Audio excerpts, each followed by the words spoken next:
మరి పాఠంలోకి వెళ్దాము. మనము గత 2 వారాలు ఒక మంచి అంశం గురించి మనం నేర్చుకున్నాం. కృతజ్ఞత కలిగిన బ్రతుకులు లేదా కృతజ్ఞత కలిగి ఉన్నాము అనే అంశం గురించి మనము గత 2 వారాలుగా మనం నేర్చుకున్నాం. ప్రియమైన దేవుని వలన కృతజ్ఞత అనగానే మరి ఉపకారానికి ప్రత్యుపకారము చేయడమే కృతజ్ఞత. మరి ఆ కృతజ్ఞత దేవుడు భక్తుడైనటువంటి దావీదు గారికి చేసినటువంటి మేలును బట్టి దావీదు గారు దేవుడి పట్ల ఏ విధంగా కృతజ్ఞత కలిగి ఉన్నాడో మనము ఆలోచన చేశాం. దావీదు గారు ఎక్కడో గొర్రెలు మెప్పుకుంటుంటే ఆయనకు దేవుడు ఆయన పట్ల తోడుగా ఉండి ఎన్నో క్రూర మృగాలు, ఎన్నో ప్రమాదాలు, ఎన్నో అపాయాలు సంభవించకుండా మరి దేవుడు ఆయన కాపాడినందుకు తన ప్రాణంతో ఏ విధంగా చెప్పుకున్నాడు? నా ప్రాణమా యెహోవాను సన్నిధించుము, నా అంతరంగంలో ఉన్న సమస్తమా ఆయన పరిశుద్ధ నామమును సన్నిధించుము, నా ప్రాణమా యెహోవాను సన్నిధించుము, ఆయన చేసిన ఉపకారములు దేనిని మరువకుము అని తన అంతరంగంలో మరి తన ప్రాణముతో దేవునికి చెప్పుకుంటున్నాడు. తన ప్రాణంతో దేవుడు నా ఎడల చేసిన మేలులను బట్టి, నా ఎడల ఆయన చేసిన ఎన్నో ఉపకారాలను బట్టి మరి తన ప్రాణంతో తన అంతరంగంలో చెప్పుకుంటున్నాడు దావీదు మహారాజు గారు. మరి దేవుడు చేసినటువంటి మేలు కొరకే ఆయన మరి కృతజ్ఞత కలిగి ఆయన చెప్పాడా అంటే కాదు. ప్రియమైన దేవుని వలన మనుషులు తన ఎడల చేసినటువంటి ఉపకారానికి కూడా ఆయన మర్చిపోక కొన్ని సంవత్సరాలు గడిచినా కూడా తన ఎడల ఒక మనిషి తన స్నేహితుడు చేసినటువంటి ఆ మేలు మనసులో ఉంచుకొని కొన్ని సంవత్సరాలు గడిచిన తర్వాత తన మరి మేలు చేసినటువంటి కుటుంబీకులలో ఎవరైనా ఉన్నారని వెతికి మరి దావీదు మహారాజు గారు ఆ కుటుంబంలో ఉన్నటువంటి వారికి దావీదు గారు ఏం చేశాడు? కృతజ్ఞత తెలియజేశాడు. కృతజ్ఞత కనుక తనకి ఇవ్వటం. ఒకనాడు మరి తన పట్ల ఒక వ్యక్తి సహాయం చేసినప్పుడు ఆ సహాయాన్ని మరిచిపోకుండా తిరిగి మళ్ళీ ప్రతిఫలం అనగా తిరిగి ఇవ్వటం. అలా మరి తన స్నేహితుడైనటువంటి యోనాతాను చేసినటువంటి ఆ మేలులకు దావీదు గారు ఏం చేశాడు? మరి సౌలు కుటుంబంలో కానీ యోనాతాను గారి కుటుంబంలో కానీ ఎవరైనా ఉన్నారని వెతికి ఆలోచన చేసి యోనాతాను గారికి పుట్టినటువంటి కుమారుడు మెఫీబోషెతు అనే మరి కుంటికాలు అతనికి పిలిపించి తనకు కావలసినటువంటి అన్ని కూడా ఇచ్చి ఇవ్వటమే కాకుండా మరి రాజుగా ఉన్నటువంటి ఈ యొక్క మరి దావీదు గారు తన పక్కనే కూర్చోబెట్టుకొని తన బల్ల మీద భోజనాలు సిద్ధపరిచి ఆ మెఫీబోషెతుకు ఏం చేశాడు? భోజనం పెడుతూ వచ్చాడు. మరి ఆ కృతజ్ఞత అనగా ఆ ఉపకారము పొందినటువంటి ఆ మెఫీబోషెతు ఏం చేశాడు? ఆయన కూడా దావీదు గారి పట్ల కృతజ్ఞత కలిగి ఉన్నాడు. ఎలా కృతజ్ఞత కలిగి ఉన్నాడు? దావీదు గారు తన కుమారుడు మరి దావీదు గారి మీద తిరుగుబాటు చేసినప్పుడు రాజు నగరం వదిలేసి ఏం చేశాడు? దావీదు గారు పారిపోయినప్పుడు యోనాతాను కుమారుడు అయినటువంటి మెఫీబోషెతు కుంటికాలైనటువంటి వాడైనా కూడా నా రాజు నాకు భోజనం పెట్టాడే, మరి ఉన్నత స్థితిలో ఉన్నటువంటి ఆ రాజు ఆయనతో పాటు నా కూర్చోబెట్టుకొని తన బలలో కూడా నాకు కూడా భోజన పంక్తులు నాకు కూడా ఏం చేశాడు? ప్రతిరోజు భోజనం పెట్టాడే. ఆ భోజనం పెట్టిన దానికి ఆ మెఫీబోషెతు ఏం చేశాడు? నా రాజు తిరిగి వచ్చేంత వరకు నేను గడ్డము కత్తిరించుకోను, కాళ్ళు కడుక్కోను, భోజనం చేయను. చూడండి కృతజ్ఞత. నా రాజు ఎప్పుడైతే వస్తాడో నా రాజు వచ్చేంత వరకు నేను నా కాళ్ళు కడుక్కోను, నేను గడ్డము చేసుకోను, నేను భోజనం కూడా చేయనని చెప్పేసి అట్లే ఉన్నాడు. ప్రియమైన దేవుని వల్ల కృతజ్ఞత అంటే ఒక దావీదు గారు దేవుని పట్ల కృతజ్ఞత కలిగి ఉన్నాడు, అలానే మనుషుల పట్ల కృతజ్ఞత కలిగి ఉన్నాడు. అలానే మనుషుల పట్ల కృతజ్ఞత కలిగిన దానికి ఆ మనుషులు కూడా మరి దావీదు రాజుగారి పట్ల కృతజ్ఞత కలిగి ఉన్నాడు. అంటే మన పట్ల చేసినటువంటి మేలుల కొరకే మనం ఎన్ని సంవత్సరాలు గడిచినా కూడా ఆ మేలును మనము గుర్తుపెట్టుకోవాలి. ప్రియమైన దేవుని వల్ల గుర్తుపెట్టుకోవాలి. ఎందుకంటే మనకు వాక్యాన్ని నేర్పిస్తున్నటువంటి ఎవరైనా సరే, ఒకవేళ మనకు సత్యాన్ని తెలియపరచకుండా ఉంటే మనం ఎక్కడికి వెళ్ళేవాళ్ళము? చేరాలన్నటువంటి చోటుకి చేరకూడదు అనుకున్న చోటుకి చేరేవాళ్ళం. కానీ సత్యాన్ని మనకు తెలియపరిచినటువంటి వ్యక్తితో మనం కూడా కృతజ్ఞత కలిగి ఉండాలా లేదా చెప్పండి? ఉండాలి. దేవుని వల్ల ఉండాలి.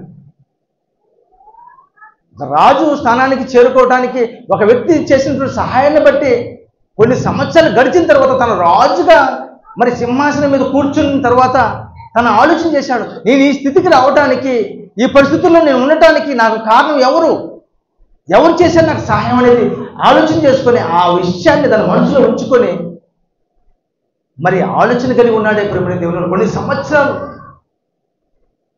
అంటే మనిషి పట్ల చూడండి, దేవుడు చేసిన మరి మేలుల పట్ల కృతజ్ఞత కలగటం ఉండటం ఓకే, సహజమే. కానీ మనుషులు చేసినటువంటి సహాయాన్ని బట్టి మరి కృతజ్ఞత కలిగి ఉండటం చాలా కష్టం ప్రియమైన దేవుని వల్ల. ఈరోజు సమాజం ఎటు వెళ్ళిపోతుంది అని అంటే, పెడితే అమ్మ అంటారు, పెట్టకపోతే బూతులు మాట్లాడతారు. అటువంటి పరిస్థితి ఇప్పుడు. కానీ ఒకనాడు భక్తులు బ్రతికినటువంటి బ్రతుకు చాలా గొప్పది. అందుకే దేవుడు వారి గురించి బైబిల్లో మనకు చాలా చక్కగా మనకు రాసి ఇచ్చాడు దేవుని వల్ల. భక్తులు ఎలా బ్రతికారు అనేది మనకు రాసి ఇచ్చాడు దేవుడు. రాసి ఇచ్చి మీరు కూడా అలానే బ్రతకండి, అలానే మీరు కూడా నడుచుకోండి అని దేవుడు మన కోసము చాలా క్లుప్తంగా మనకు తెలియపరిచాడు. ప్రేమని దేవుని వల్ల తెలియపరిచాడు. అందుకే మనం గత వారము దావీదు గారు గురించి మనము ఆలోచన చేశాం. దేవుడు ఆయన పట్ల చేసినటువంటి మేలుల కొరకు, ఏం చేశాడు దేవుడు? ఎక్కడో గొర్రెలు మెప్పుకున్నటువంటి ఆయన్ను తీసుకొని వచ్చి మరి దేవుడు రాజుగా నిలబెట్టాడు. రాజుగా నిలబెట్టిన తర్వాత మరి దావీదు గారు అనుకోమనొచ్చు, నా అన్నలు సైన్యంలో ఉన్నారు కదా, నేనే కదా ఖాళీగా ఉండేది, నన్ను రాజుగా నిలబెట్టడం పెద్ద గొప్పతనం కాదు అని అనుకోమనొచ్చు. కానీ దావీదు గారు అలా అనుకోలేదు ప్రేమని దేవుని వల్ల. దావీదు గారు అలా అనుకోలేదు. దావీదు గారు తన అన్నలు సైన్యంలో ఉన్నప్పటికీ దేవుడు దావీదు గారిని ఎక్కడో గొర్రెలు మెప్పుకుంటుంటే నన్ను రాజు స్థానానికి తీసుకొని వచ్చాడే, రాజుగా నన్ను చేశాడే అని ఎప్పుడు కూడా కృతజ్ఞత కలిగే ఉన్నాడు ప్రేమని దేవుని వల్ల. గొలియాతును కొట్టినప్పుడు గొలియాతును నా ఒడిసెలతో నేనే కదా గురి చూసి కొట్టింది, మరి దేవుడు ఏం చేశాడు నాకు, మరి దేవుడు చేసిన గొప్పతనం ఏంటి అని ఎక్కడ కూడా దావీదు గారు ఆలోచించలేదు. మా పిల్లలు కొంచెం సైలెంట్గా పెట్టుకోండి. దావీదు గారు ఎక్కడ కూడా అటువంటి బ్యాడ్ ఆలోచించలేదు. నా వడిసెలతో నేను రాయి తీసుకొని నేను గురి చూసి కొట్టాను, నేను కొట్టి చంపేశాను అని ఎక్కడ అనుకోలేదు. దేవుడు నాకు తోడుగా ఉన్నాడు, నేను గురి చూసి ఆయన్ను కొట్టి చంపేశాను. అంటే దేవుడు నాకు తోడుగా ఉన్నాడు. గొర్రెలు మెప్పుకునే సమయంలో నాకు తోడుగా ఉన్నాడు, గొలియాతును చంపే విషయంలో కూడా నాకు తోడుగా ఉన్నాడు. మరి రాజ్యాల మీదకి యుద్ధానికి పోయేటప్పుడు నాకు దేవుడు తోడుగా ఉన్నాడు. అందుకే ప్రేమని దేవుని వల్ల నా ఇష్టానుసారమైన మనుషుడు నా ఉద్దేశంలన్నీ నెరవేర్చేవాడు. అంత గొప్ప మరి వ్యక్తిగా మారిపోయాడు. చూడండి, అంత గొప్ప వ్యక్తిగా మారిపోయాడు. నా ఇష్టానుసారమైన అంటే ఎవరిని అంటాం చెప్పండి? ఇష్టానుసారమైన మనుషుడని ఎవరినైతే బాగా మనం ప్రేమిస్తామో వారిని అంటాం. నా ముద్దుల కొడుకు లేదా నా ముద్దుల కూతురు అంటారు కదా తల్లిదండ్రులు పిల్లలను. అలా దేవుడు కూడా మరి దావీదు గారిని నా ఇష్టానుసారమైన మనుషుడు, నా ఉద్దేశంలో అంటే నేను ఆలోచన చేసే ప్రతి ఆలోచనని కూడా నా ఆశని కూడా నెరవేర్చేవాడు ఈడే. చాలా మంది తల్లిదండ్రులు కూడా చూడండి, వాళ్ళకి పుట్టినటువంటి బిడ్డల్లో ఇదిగో ఈయనే నా ఆలోచనలన్నీ కూడా, నా మాటలన్నీ కూడా నేను చేసే పనులకు నిలబెడతాడు, నా పేరును నిలబెడతాడని చెప్పేసి చాలామంది మాట్లాడుతుంటారు తల్లిదండ్రులు. నేను అనుకున్నది సాధిస్తాడు నా కొడుకు అని అనుకుంటుంటారు. అలానే దేవుడు కూడా నా ఉద్దేశంలన్నీ కూడా నెరవేర్చేవాడు అని అన్నాడు. కానీ కొన్ని సందర్భాల్లో ప్రేమని దేవుని వల్ల అపవాది ఎవరిని కూడా వదిలిపెట్టకు. ఖచ్చితంగా ప్రతి ఒక్కరిని ఏమని చెప్పాడు చెప్పండి? ప్రతి ఒక్కరికి ఏం చేస్తాడు వాడు? గాలి వేస్తాడు, ఎర వేస్తాడు. మనుషులు ఎర వేస్తాడు, చేపను పట్టుకుంటారు. అలానే అపవాది కూడా ఏం చేస్తాడు చెప్పండి? వాడు గాలి వేస్తాడు, ప్రతి ఒక్కరిని గాలి వేసి గుచ్చి లాక్కుంటాడు. ఆ గుచ్చి లాక్కున్నప్పుడు దావీదు గారు పడిపోయాడు. పడిపోయిన తర్వాత ఆయన పడిన భయంకరమైన వేదన, భయంకరమైన శోభ చూస్తే నిజంగా కీర్తనలో ఆయన భయంకరంగా ఏడ్చేశాడు కదా. నేను తప్పు చేశాను తండ్రి, నేను తప్పు చేశాను, పడకే తడిచిపోయినాను, అంతగా ఏడ్చాను. అందుకే ప్రియమైన దేవుని ఒక్కసారి వెలిగింపబడి పరలోక సంబంధమైన వరమును రుచి చూచి ఒకవేళ మనం తప్పిపోయినాం అనుకోండి, అంటే దేవుడికి దూరం అయిపోయినాం అనుకోండి, బాహాటముగా యేసుక్రీస్తు అని మనం ఏం చేసినట్టు? సిలువ వేసినట్టు. అందుకే మనం ఎప్పుడు కూడా మెలకుగా ఉండాలి, అపవాదికి చోటు ఇవ్వకూడదు. ఒకవేళ ఏదన్నా పొరపాటు తప్పులో పడిపోయినాం అనుకో, పాపంలో పడిపోయినాం అనుకోండి, ఆ పాపం నుంచి బయటకు వచ్చిన తర్వాత ప్రత్యేకపడాలి. మళ్ళీ తిరిగి దేవుడు క్షమిస్తాడు. మళ్ళీ పాపంలోనే పోవాలనుకున్నాం అనుకో, క్షమాపణ లేదు. ఎందుకంటే మొదట ఉన్నటువంటి ఆ ప్రేమ, మొదట ఉన్నటువంటి మరి ఆప్యాయత మళ్ళీ ఉండదు. దేవుడు కూడా ప్రారంభంలో నువ్వు పిలిస్తే పలుకుతాడు, నువ్వేదైనా చేస్తాడు. ఆ తర్వాత దేవుడు చేస్తున్నాడులే, దేవుడు క్షమిస్తున్నాడులే, దేవుడు ఏమనుకోలే, మరి పదే మనం క్షమిస్తానులే అనే ఆలోచన కలిగి నువ్వు ఒకవేళ మళ్ళీ ముందుకు పోయి నువ్వు పాపం అనే పోయినావు అనుకోండి, అంటే పాపం అంటే మాట తప్పడమే పాపం, ఆజ్ఞ అతిక్రమించడమే పాపం, వీటిలో వెళ్ళిపోయినావు అనుకోండి, ఏమైపోతుంది పరిస్థితి? ఏమైపోతుంది చెప్పండి? దారుణం అయిపోతుంది. మళ్ళీ నీ మాట దేవుడు వినడు, నువ్వేం చెప్పినా దేవుడు పట్టించుకోడు, నువ్వెంత నలిగిపోయినా కూడా ప్రయోజనం లేదు. ప్రేమని దేవుడు ప్రయోజనం ఉండదు. అందుకే ఒక సహోదరమని ప్రేమని దేవుని వల్ల తన భర్తకు బాగలేనప్పుడు ప్రార్థన చేయబడింది, రిక్వెస్ట్. తండ్రికి ఒకసారి రిక్వెస్ట్ అంటే దేవునికి కొంచెం చెప్పన్నా, నా భర్తకు బాగు కావాలని చెప్పన్నా అని రిక్వెస్ట్ చేసినప్పుడు ప్రార్థన చేశాను ప్రేమని దేవుని వల్ల. తన భర్తకు బాగైన తర్వాత ఆమె ఏ విధంగా కృతజ్ఞత కలిగింది తెలుసా? నా ఆత్మీయ తండ్రి, చూడండి, ప్రార్థన చేసిన దానికి నా ఆత్మీయ తండ్రి అని సంబోధించింది. అంత మాత్రమే కాదు, దేవుని పని నిమిత్తం కానుకనే ఇచ్చింది. అంత మాత్రమే కాదు, తిరిగి మళ్ళీ ఆమె దూరదేశానికి అనగా బ్రతుకు తిరుగు పోవడానికి వెళ్తూ పాదాభివందనం చేసి వెళ్ళిపోయింది. మళ్ళీ పోయిన తర్వాత మర్చిపోయిందంటే మళ్ళీ కాల్ చేసింది, అన్న నా కుటుంబం పట్ల కొంచెం ప్రార్థించి దేవునికి విన్నవించు. కృతజ్ఞత కలిగి ఉన్నామా? కృతజ్ఞత అంటే ఏం చెప్పండి? పరలోకానికి పోవటానికి మార్గం ఇది, పునాది. ఈ మాటలు ఏంటి చెప్పండి? పాపంలో పడిపోకుండా, సాతానికి దాసోహం కాకుండా ఉండటానికి, పరలోకానికి పోవటానికి, దేవుని దగ్గరికి చేరటానికి ఈ మాటలు చెప్తున్న ప్రతి ఒక్కరి పట్ల మనం ఎలా ఉండాలి చెప్పండి? లోకంలో కరివేపాకు ఇస్తే వాళ్ళ పట్ల మనం ఏం చెప్తాం? థ్యాంక్స్ చెప్తాం, కృతజ్ఞత తెలియజేస్తాం. లేదా ఏదైనా కొంచెం కరి పెడితేనే వాళ్ళ పట్ల మనం కృతజ్ఞత కలిగి ఉంటాం. మనకు వాక్యం నేర్పిస్తున్నటువంటి వారి పట్ల కూడా మనము కృతజ్ఞత కలిగి ఉండాలి. కృతజ్ఞత కలిగి ఉండాలి. మనం పాఠంలోకి వెళ్దాం. లూకాసు వార్త 17వ అధ్యాయము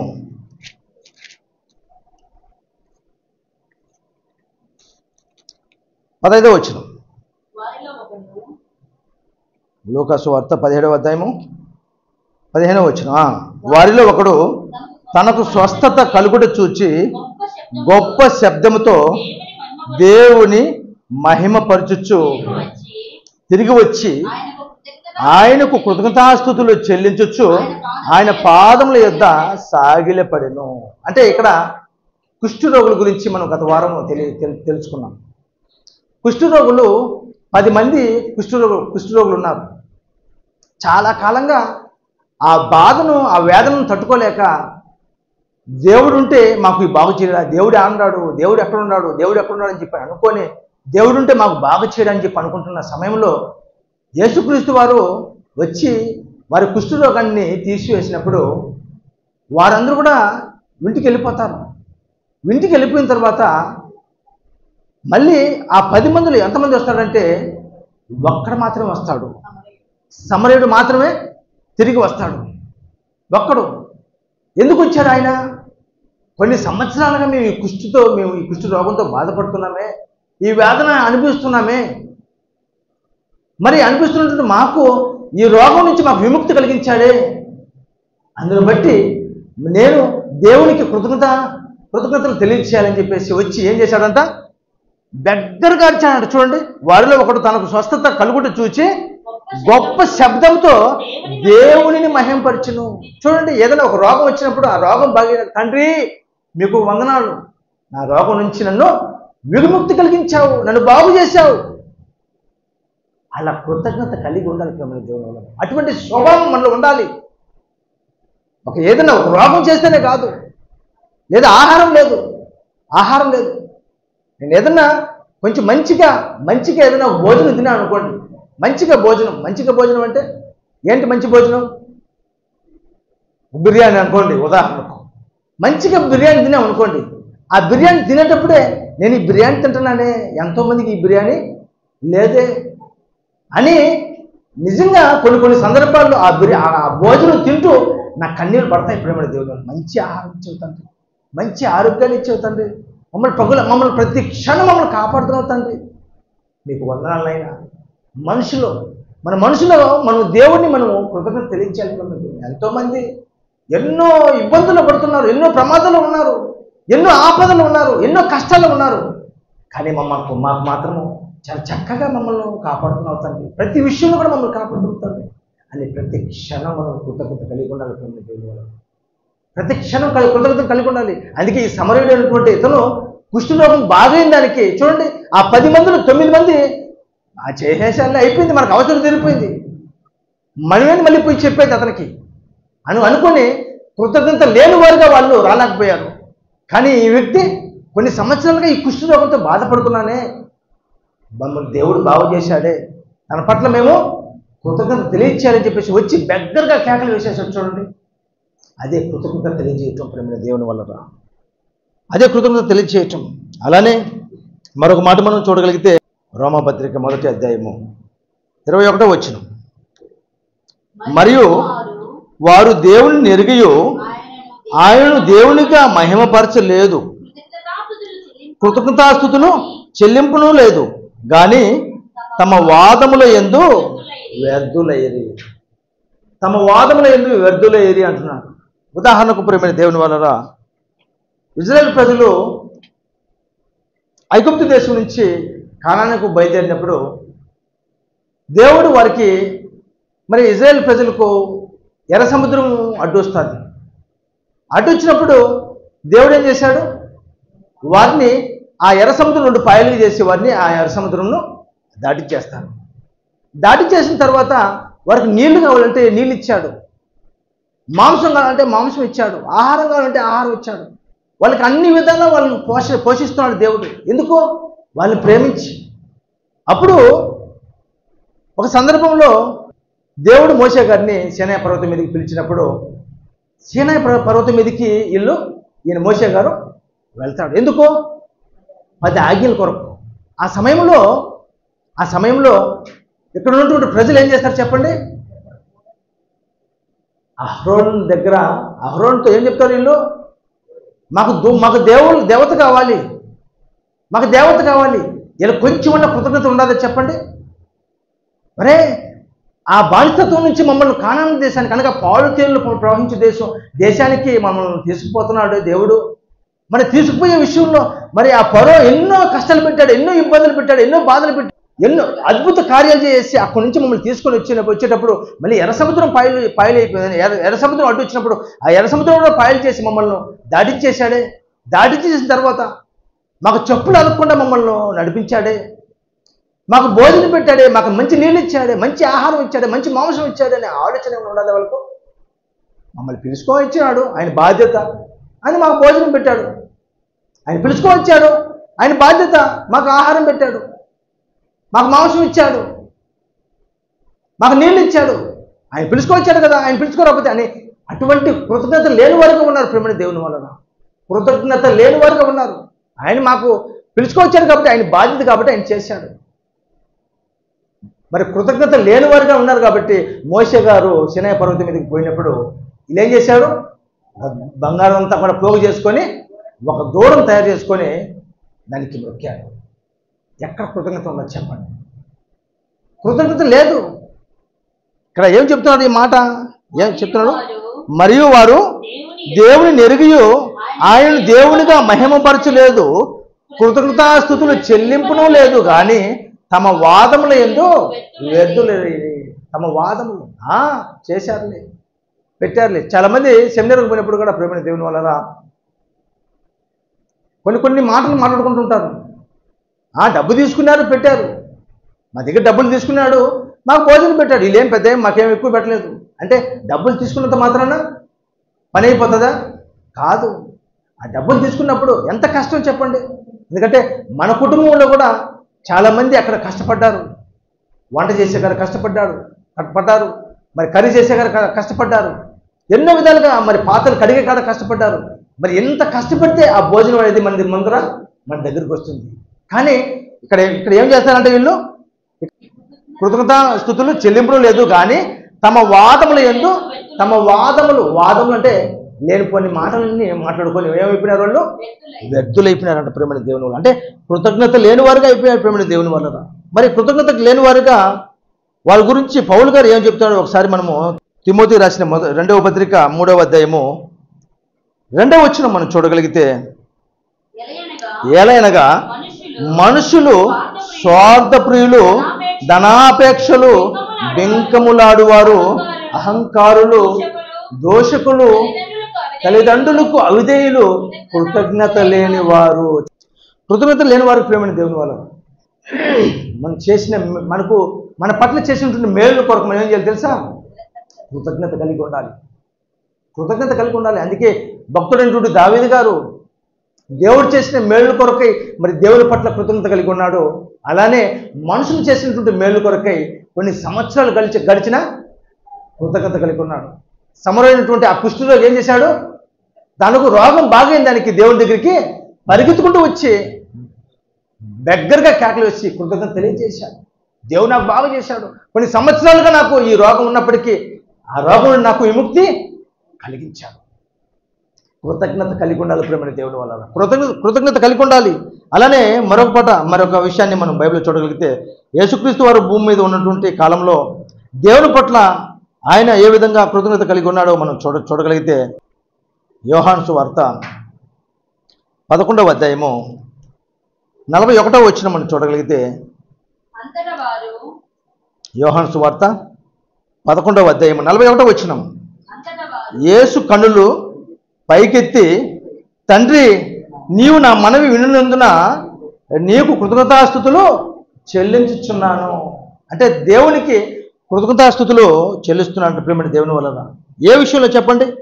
ఎన్నిసార్లు నేను ఎన్నిసార్లు అడిగినా కూడా నాకు మేలు చేస్తూనే ఉన్నావు. ఎన్నిసార్లు మరి అనేక మంది మరి యేసుక్రీస్తు వారి దగ్గరకు వచ్చినప్పుడు వారికి ఏం చేశాడు? యేసుక్రీస్తు వారు భోజనం పెట్టాడు. భోజనం పెట్టడమే కాకుండా వారి రోగాలను బాగు చేశాడు. ఇప్పుడు భోజనం పెట్టేటప్పుడు వాళ్ళ దగ్గర యేసుక్రీస్తు వారి దగ్గర ఎన్ని చేపలు ఉన్నాయి? 5 రొట్టెలు 2 చేపలు ఉన్నాయి. ఎంతమందికి పెట్టాడు? 5,000 మందికి పెట్టాడు. 5,000 మంది పెట్టాలంటే 5 రొట్టెలు 2 చేపలు 5,000 మందికి పంచగలడా? పంచలేడు. అప్పుడు దేవుడికి ఏం చేశాడు? ప్రార్థన చేశాడు. తండ్రి నా దగ్గర కొద్దిగా ఆహారం ఉంది, దీన్ని వృద్ధి చెయ్యి. ఇదిగో అనేక మంది వచ్చి ఉన్నారు, వారందరికీ భోజనం నేను పెట్టాలి అని దేవుడికి విన్నవించినప్పుడు దేవుడు ఏం చేశాడు? అనేక చేపలు అనేక రొట్టెలు ఇచ్చాడు. అందుకే యేసుక్రీస్తు వారు ఇక్కడ ఏం చెప్తున్నాడు అంటే ప్రేమని దేవుని వల్ల, యేసు కన్నులు పైకెత్తి, తండ్రి నీవు నా మనవి వినునందున నీకు కృతజ్ఞతాస్తుతులు. ఎన్ని మనవులు ప్రేమని దేవుని వల్ల. యేసుక్రీస్తు వారు ఎన్ని మాటలు చెప్పండి. అనేక మందికి స్వార్థ అందించడానికి తండ్రికి ఎప్పుడు కూడా ఆయన కృతజ్ఞత తెలియజేస్తూనే ఉన్నాడు. ఆయన పగులంతా కూడా సువార్త చేసి, పగులంతా కూడా దేవుని మాటలు ప్రకటించి, మరి సాయంత్రం కూడా ఏం చేశాడు? ప్రార్థన చేసేవాడు. తండ్రి కృతజ్ఞతాస్తుతులు చెల్లించేవాడు. ఎందుకంటే పగులంతా కూడా నేను పని చేశాను, నా పని పాటలు నాకు తోడుగా ఉన్నావు, నన్ను కాపాడావు, నాకు ఏ అపాయం ఏ ప్రమాదం జరగకుండా కాపాడావు. అందుకు బట్టి నీకు వందనాలు తండ్రి. నేను చెప్పిన మాటలు తండ్రి నిష్ప్రయోజనం కాకుండా తండ్రి దేవా నీ వైపు తిరగటానికి, నీ చెంతకు రావడానికి వారికి మంచి మనుషులు దయచేయనని చెప్పి దేవునికి కృతజ్ఞతాస్తుతులు చెల్లిస్తూ వచ్చాడు ప్రేమని దేవుని. ఎన్ని చేశావు నా పట్ల, ఎన్ని చేశావు, లెక్కలేనన్ని చేశావు. అందుకే ప్రేమని దేవుని వలన. అందుకే ఒక విషయం గురించి మీకు తెలియపరుస్తాను. మరి శ్రీలంకలో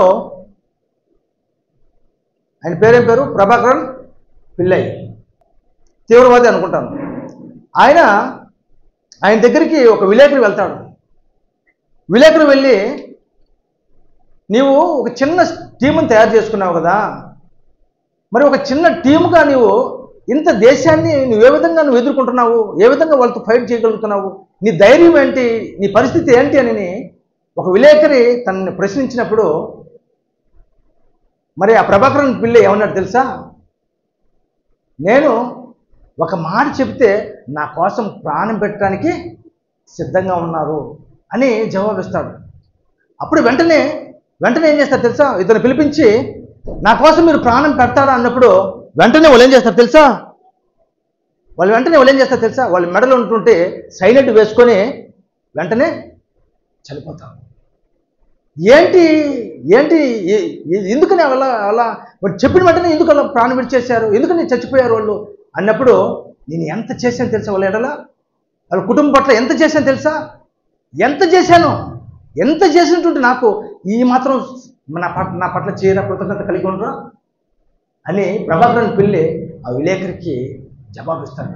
అంటే మనకి ఎంత చేశాడు, మనం ఎంత చేయలేమా, అదే కృతజ్ఞత. అంటే ఆ చనిపోయినటువంటి వ్యక్తుల కుటుంబాలకు ప్రభాకరన్ పిల్లి ఎన్నో చేశానన్నమాట, ఎన్నో మేలులు. ఈరోజు ఒక వ్యక్తి కోసము నేను చావడానికి సిద్ధపడినాడు అంటే వాళ్ళ ఎడలు ఎన్ని మేలు చేసి ఉండొచ్చు చెప్పండి.